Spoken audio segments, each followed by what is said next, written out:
The World Economic Forum will hold its annual meeting in Davos, Switzerland next week. It's the first time in the winter since the pandemic. And Afsaneh Beschloss of RockCreek has been to her own fair share of these gatherings over the years, I think it's fair to say. And she stayed with us to give us a preview. So, Afsaneh, how will this one, do you think, be different from what we've seen before? So, David, you're absolutely right. I've been going since the 1990s in the past. And I think what's happening this time is you have the usual cast of characters. I think more than 50 heads of states, more than 300 ministers or government officials, more than 600 CEOs of different companies. What is different is that sort of spirit of cooperation that it is supposed to bring about is under question, right? There's a lot of geopolitical strife going on as we speak.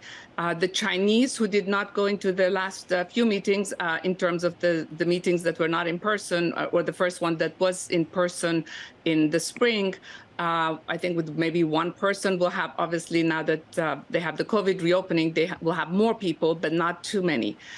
Seems to be more people from the Middle East and from Asia going, so the composition is changing, less people from Europe and the US, as you had said earlier, and Russia is not invited. So, it's hard to have conversations around difficult subjects when some people are going to be around the table.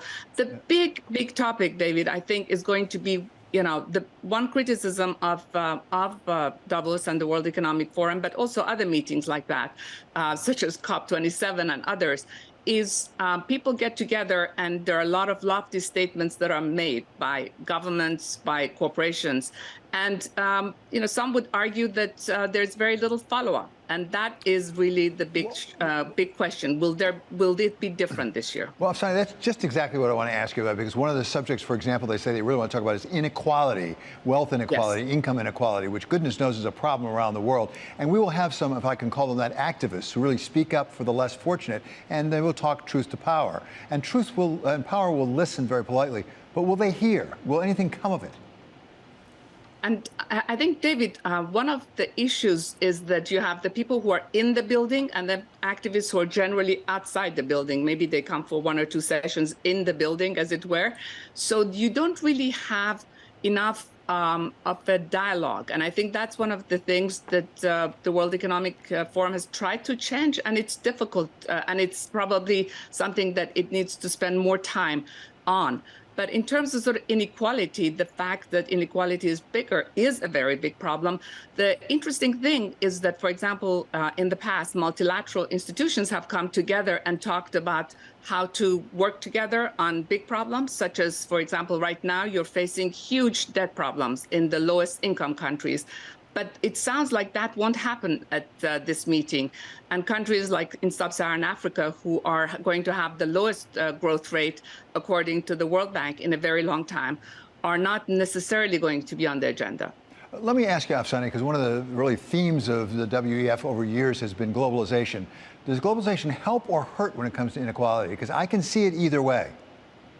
Yeah, I mean, as economists, we were taught about, the theory of globalization being a good thing.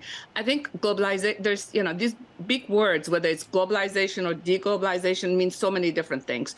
It really depends, because right now we're saying that we are deglobalizing, but in practice, we're changing the ways we're trading, right?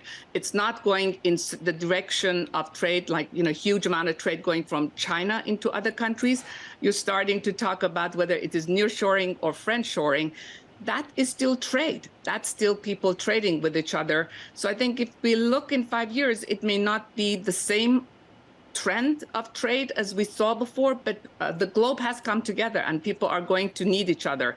And we're seeing, for example, a Korean company coming to invest in Georgia in a huge solar power plant for $2.5 billion. So that is part of globalization, really. Briefly here at the end, Afsaneh, is international trade and globalization consistent with populism? It certainly has created the problem, David, of moving jobs to certain places. Again, China was the big beneficiary, right, and bringing wages down, often to a level that is not a living wage. And that certainly has created populism. And that's why you're now seeing, for example, you go to Germany, right, and the German government has reduced energy costs, yeah, by 80%. for people, for 80% of energy for people, so that the poor are not as impacted by these high energy prices.